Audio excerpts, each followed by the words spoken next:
This is very thrilling. Shalom to you all. This is a day of celebration. It is a lovely, most pleasant summer evening here in Jerusalem.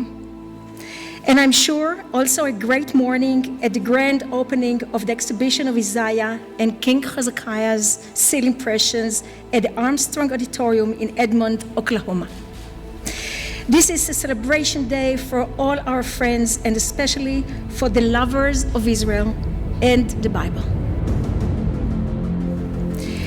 All of this would not have happened and not possible, first and foremost, without the inspiration of Mr. Gerald Fleury, the founder and the chairman of the Armstrong International Cultural Foundation, who is assisted by so many devoted, most talented, and hardworking people.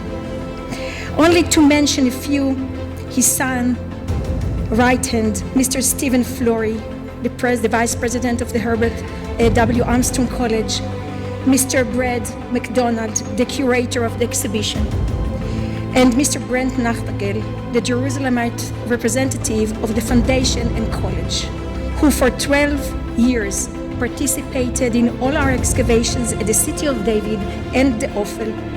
To them and to all of you, as well as to the many others who made this day possible, I wish to express my deepest gratitude. Toda Rabba.